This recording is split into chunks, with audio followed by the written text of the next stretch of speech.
بسم اللہ الرحمن الرحیم۔ انسان اس دنیا میں آیا ہے، وہ اس دنیا میں آنکھ کھولتا ہے، وہ جسم اور روح کا مجموعہ۔ جسم اس دنیا سے، جسم مادیت سے، جسم انسان کا ناسوت سے، اس زمین سے ہے، نچلی کائنات سے ہے، اور جو جسم کے اندر اس کی روح ہے، وہ روح اس زمین کی نہیں ہے، وہ اوپر والے جہان عالم بالا کی شے ہے۔ روح اس جہان، روح عالم ملکوت سے ہے، جسم اس دنیا یعنی عالم مادی اور عالم ناسوت سے۔ اگر انسان جسم کے تقاضوں کو پورا کرنا شروع کر دے اور جسم پر توجہ دینا شروع کر دے اور جسمانی تقاضوں، جسمانی خواہشات کے راستے پر چلنا شروع کر دے، تو پھر جو روح ہے وہ کمزور پڑ جاتا ہے، جسم طاقتور ہو جاتا ہے، کبھی ہو جاتا ہے، اور جب جسم طاقتور ہوگا تو انسان کا نفس بھی طاقتور ہو جائے گا۔ وہی نفس جو نفس امارہ کہلاتا ہے، جو کثرت کے ساتھ برائی کا حکم دے رہا ہے۔ جسم کے تقاضے پورے ہوں گے تو روح کمزور پڑ جائے گا۔ انسان کا جسم اگر طاقتور ہو جائے گا، اس کا جسم اس کے اوپر غالب آ جائے گا، تو انسان محض جسمانی رہے گا، انسان نفسانی رہے گا، انسان مادی رہے گا، وہ صرف اور صرف اس مادی کائنات کا ہو کر رہ جائے گا، عالم اسفل کا ہو کر رہ جائے گا، محض دنیا کا ہو کر رہ جائے گا۔ لیکن اگر وہ روح کے تقاضوں کو پورا کرے، وہ روح پر توجہ دے، وہ روح کو اس کی غذا فراہم کرے، روح کو نکھارنے کی کوشش میں لگا رہے، اس کی تربیت کی کوشش میں لگا رہے، تو پھر کیا ہوگا؟ جسم کمزور پڑ جائے گا، روح طاقتور ہو جائے گا، اور جب روح انسان پر غالب آ جائے اس کے جسم پر، تو پھر انسان جسمانی اور مادی نہیں رہتا، وہ روحانی بن جاتا ہے۔ جب روح غالب آ جائے گی اور روح کے تقاضوں کو انسان ہمیشہ سامنے رکھے گا، روح کی ترقی کی فکر میں رہے گا، روحانیت میں اضافے کی فکر میں رہے گا، تو پھر روح غالب آ جائے گی اور انسان کا رابطہ عالم ملکوت اور عالم بالا سے جڑ جائے گا۔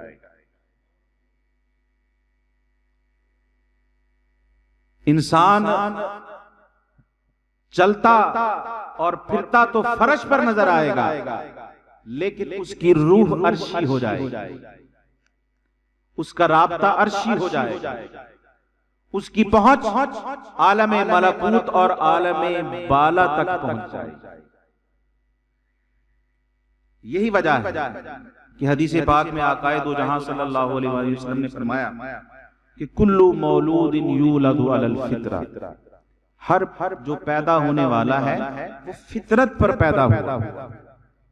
یہ اسی حقیقت کی طرف اشارہ ہے، یعنی پیدائش سے پہلے وہ انسان عالم ارواح میں تھا، اللہ کے قرب اور حضور کے ایوانوں میں تھا، اللہ کی بارگاہ کے قریب تھا، وہ سب کچھ مانے ہوئے تھا، وہ حق کو تسلیم کیے ہوئے تھا، اس کی روح جو ہے وہ حق پر مبنی تھی، حق کی پہچان سے مشرف تھی۔ تو پھر وہ دنیا میں آتا ہے، جسم کے اندر روح ڈالی جاتی ہے، اور انسان اس دنیا میں آنکھ کھولتا ہے۔ اب وہ اس دنیا میں آنے سے پہلے صرف عالم روحانی میں تھا، عالم ارواح میں تھا، ایک روح کی شکل میں تھا، لیکن جب دنیا میں آیا تو جسم اس کے ساتھ جڑ گیا۔ یہی وجہ ہے کہ وہ جو روح والا مزاج تھا اس دنیا میں آ کر وہی مزاج رہتا ہے۔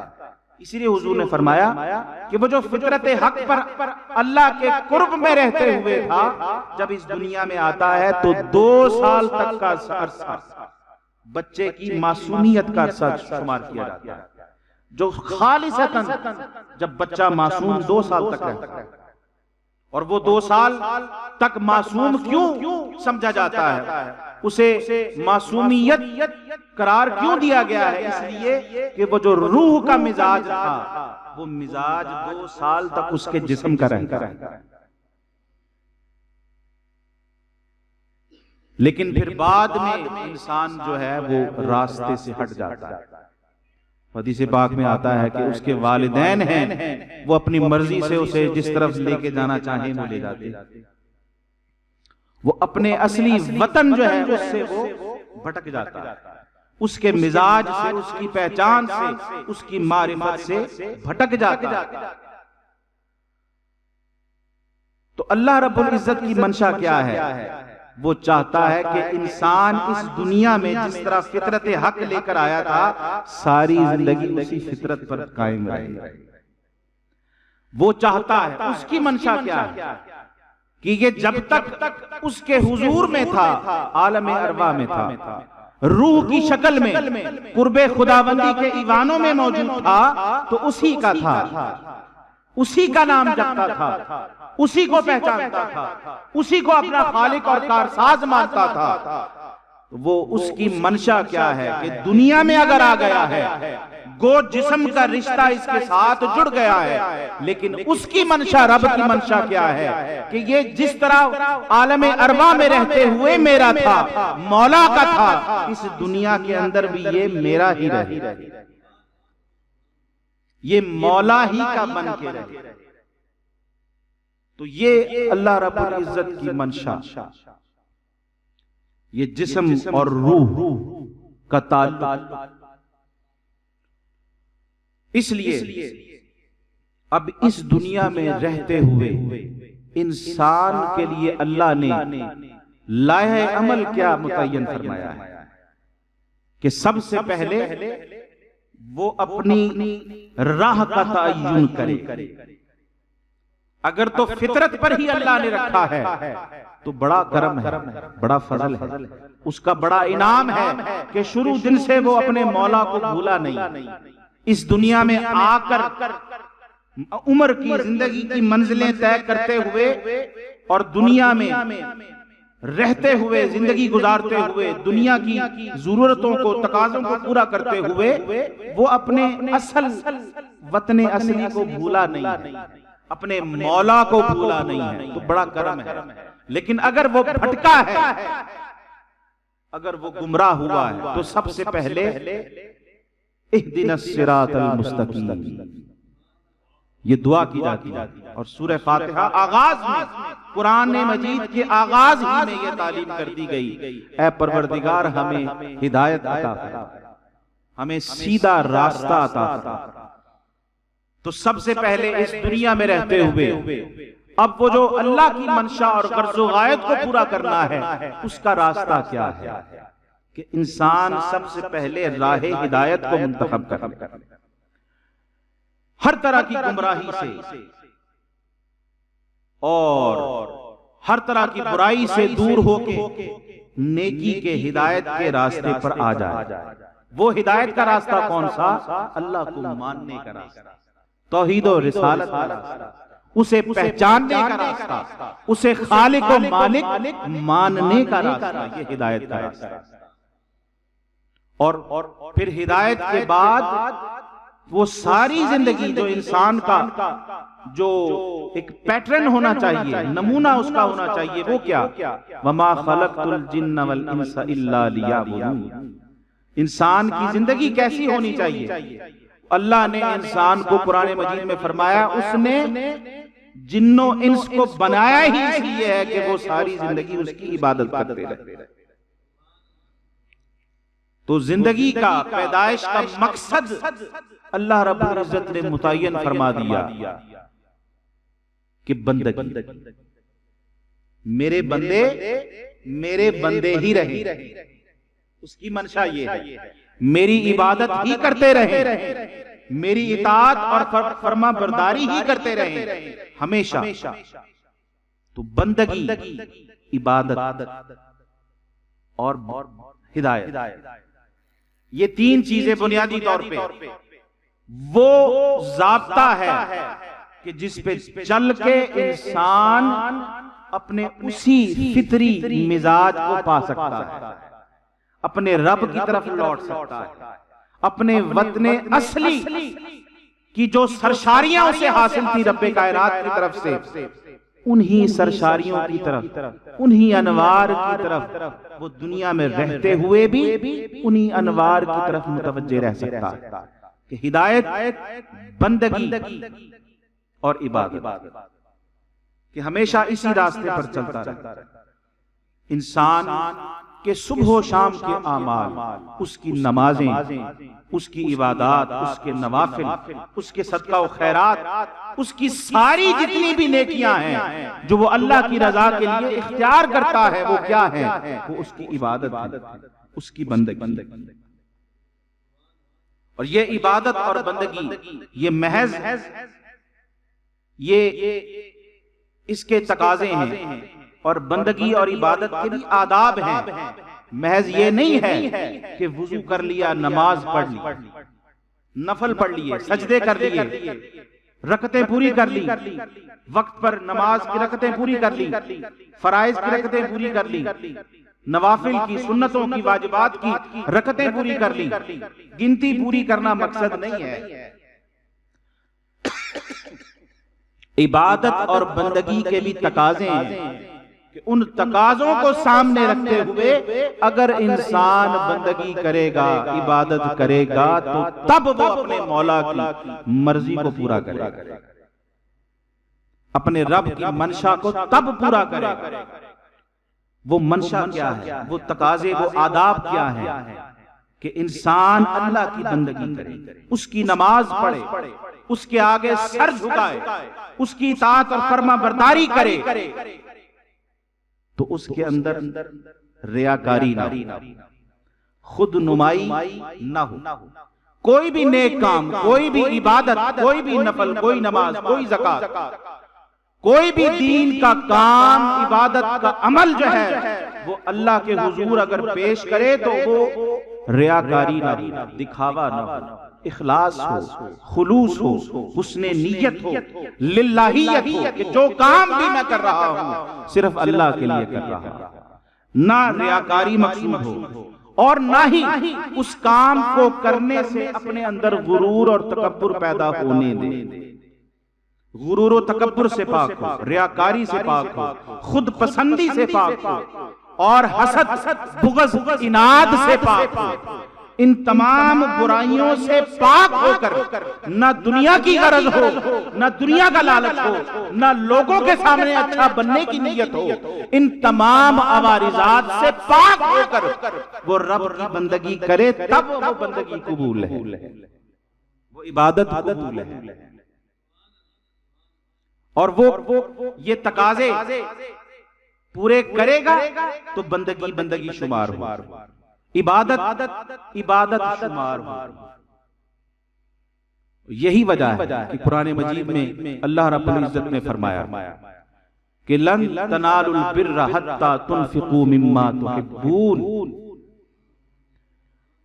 اب یہ آیت کی وضاحت کرنے سے پہلے میں یہ عرض کر دوں کہ یہ ہم نے جان لیا کہ بندگی اور عبادت کے یہ تقاضے ہیں کہ انسان ان آداب کو سامنے رکھ کے اللہ کی عبادت کرے تو وہ قبول کرے گا۔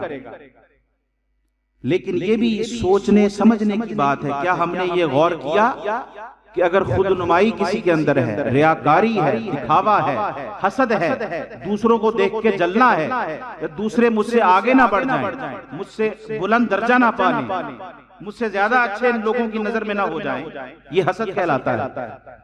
تو دنیا کی غرض و غایت، کوئی لالچ، کوئی مفاد، کوئی طمع، حسد، ریاکاری، دکھاوا، یہ سب چیزیں جنم کہاں سے لیتی ہیں؟ یہ بھی غور طلب بات ہے. یہ پھوٹتی کہاں سے ہیں؟ ان ساری برائیوں کی جڑ کیا ہے؟ وہ جڑ کیا ہے؟ وہ جڑ یہ ہے انسان کی اپنی ذات. جب انسان اپنی ذات کو اپنی نگاہوں کے سامنے جب تک رکھتا ہے، اپنی ذات اور اس کے تقاضوں، اپنی ذات اور نفس کی خواہشات کو جب تک اپنے سامنے رکھتا ہے، اس کی ذات ہی اس کے اور رب کے درمیان حجاب بن جاتی ہے. تو جب وہ اپنی ذات اور ذات کے تقاضوں، خواہشات اور نفس کی لذتوں، خواہشات سے باہر نہیں نکلے گا تو رب تک پہنچنے کا تو سفر ہی شروع نہیں ہوگا، رب کو پانے کا تو سفر ہی شروع نہیں ہوگا. اس لیے کہ اب جو حجاب بن رہی ہے وہ اس کی اپنی ذات، وہ اپنی ذات کے تصور سے، اپنی ذات کے خیال سے تو باہر ہی نہیں آ رہا. تو معلوم یہ ہوا کہ یہ ساری برائیاں یہ آداب پورے کرنے ہیں، اور اگر یہ آداب پورے نہ ہوں تو ان کی جڑ کیا ہے کہ انسان اپنی ذات میں گم رہے، اپنے نفس میں گم رہے، اپنے آپ سے پیار کرتا رہے. جب تک وہ اپنے آپ سے پیار کرتا رہے گا، اپنی نگاہوں کے سامنے اسے اپنا ہی کمال نظر آئے گا، اللہ کی طرف نہیں جا سکتا. ظاہری سجدے جتنے مرضی دیتا پھرے، نمازیں جتنی مرضی پڑھتا پھرے، صدقات و خیرات جتنے مرضی کرتا پھرے، جب تک وہ اپنے اور اللہ کے درمیان سے اپنی ذات، اپنے نفس، اپنی خواہشات کے حجاب کو دور نہیں کر دیتا، وہ اللہ کی طرف سفر ہی شروع نہیں کر سکتا. یہی اب اس آیت کی طرف آئی. اس آیت میں لن تنالوا البر حتى تنفقوا مما تحبون، انفاق فی سبیل اللہ، اللہ کے راستے میں خرچ کرنا. لیکن ابھی اس آیت سے ہم نے انفاق فی سبیل اللہ کی کوئی بات نہیں سمجھنی. اس آیت سے وہ فلسفہ سمجھنا ہے جو اللہ پاک سمجھانا چاہ رہا ہے کہ تم اس وقت تک، نیکی کیا ہے؟ نماز پڑھ لینا نیکی ہے، روزہ رکھ لینا نیکی ہے صورتاً، کیا صورتاً زکوٰۃ دے دینا نیکی ہے؟ کیا صورتاً لوگوں کے کام آ جانا، ان کی مدد کر دینا صورتاً نیکی ہے؟ صورتاً تو نیکی ہے، حقیقتاً نیکی کب ہوگی؟ وہ یہ اس آیت میں سمجھایا جا رہا ہے کہ اب اس وقت تک لن تنالوا البر، تم حقیقی نیکی کو حاصل ہی نہیں کر سکتے جب تک کہ اللہ کے راستے میں جو تمہیں محبوب ہے وہ اللہ کے راستے میں قربان نہ کرو. جو تمہیں عزیز ہے، جو دنیا میں رہتے ہوئے جو تم نے محبتیں پال رکھی ہیں، اور انسان کو جس شے سے بھی محبت ہے دنیا کی وہ بعد میں ہے، پہلے اسے اپنی ذات کے ساتھ محبت، اور پھر ذات جب اس کے لیے اس کی اپنی ذات مقدم رہتی ہے تو پھر ذات سے جڑی ہر بات، ذات سے جڑا ہر نفع، ہر فائدہ اسے عزیز ہوتا ہے. وہ گھر سے بھی پیار کرتا ہے، وہ بیوی سے بھی بہت بے تحاشا پیار کرتا ہے، وہ دنیا کی نعمتوں سے بے تحاشا پیار کرتا ہے، اس لیے کہ اسے اپنا آرام عزیز ہوتا ہے، اپنی ذات عزیز ہوتی ہے، اپنی عیش عزیز ہوتی ہے. تو اس عیش سے اور اپنی ذات کے حظ اور نفس کی لذت سے جو دنیا کی چیز جڑی ہوگی وہ اسے عزیز ہوگی. تو یہاں پہ یہی فرمایا جا رہا ہے کہ تمہاری نیکی اللہ کی بارگاہ میں نیکی اس وقت ہوگی جب تم اپنی ذات کی محبت سے اور چیزوں کی محبت سے باہر نکلو. اگر جو چیزیں دنیا کی تمہیں محبوب ہیں انہیں سینے سے چمٹائے رکھو، ان کی لذت، ان کے خیال، ان کے تصور میں ہمیشہ رہو کہ یہ میرے پاس یہ لذت بھی ہے، میرے پاس یہ نعمت بھی ہے، میرے پاس یہ پیسہ بھی ہے، یہ مال و دولت بھی ہے، یہ ساز و سامان بھی ہے، یہ راحتیں بھی ہیں، انہیں اپنے سینے کے ساتھ اور اپنے دل کے ساتھ چمٹائے رکھو، اور پھر یہ کہو کہ تمہاری نیکی اللہ کی بارگاہ میں قبول ہو جائے. پھر لوگ کہتے ہیں کہ ہم نے اتنا درود پڑھ لیا، ہم نے اتنے نوافل پڑھ لیے، ہمیں کیوں کچھ نظر نہیں آ رہا، ہم پر تجلیات کیوں نہیں اتر رہی؟ اس لیے کہ وہ جو نیکی ہے اللہ کی بارگاہ میں وہ نیکی اپنے اصل فلسفے کو نہیں پہنچتی. تو اس لیے بات سمجھانا کیا مقصد ہے کہ انسان کی اپنی ذات اس کا حجاب بن رہی ہے۔ بات کو مکمل کروں گا۔ اللہ رب العزت بات شروع کی تھی کہ اللہ رب العزت کی بارگاہ تک پہنچنا ہے، وہ انسان کو نیکی، اس کی بھلائی، اس کا اچھا عمل اللہ کی طرف لے کر جاتا ہے، اللہ کی طرف لے کر جاتا ہے۔ دیکھیے کہ اللہ رب العزت کتنا اپنے بندوں کا خیر خواہ ہے، اسے اپنے بندوں کی کتنی فکر ہے۔ ہم نماز پڑھتے ہیں، ہم عبادت کرتے ہیں، سمجھ لیتے ہیں کہ ہم نے پتہ نہیں کتنا احسان کر دیا، اس کا کرم دیکھ، نیکی ایک کر رہے ہیں لیکن وہ ہمیں اپنی بارگاہ کا قرب دینا چاہتا ہے۔ وہ ایک نیکی کو ہمارے لیے 10 نیکیاں بنا رہا ہے۔ ایک نیکی 10 کم از کم جو آغاز ہوتا ہے اس کا اجر وہ 10 نیکیوں سے شروع ہوتا ہے۔ اور قرآن مجید کی ایک آیت میں فرمایا کہ 700 گنا تک نیکیوں کا اجر چلا جاتا ہے۔ تو گویا نیکی کا ایک قدم اٹھایا انسان نے، بندے نے، لیکن اسے کتنا عزیز ہے کہ یہ میرے قریب ہو جائے، وہ ایک قدم اللہ رب العزت 700 قدم بنا دیتا ہے۔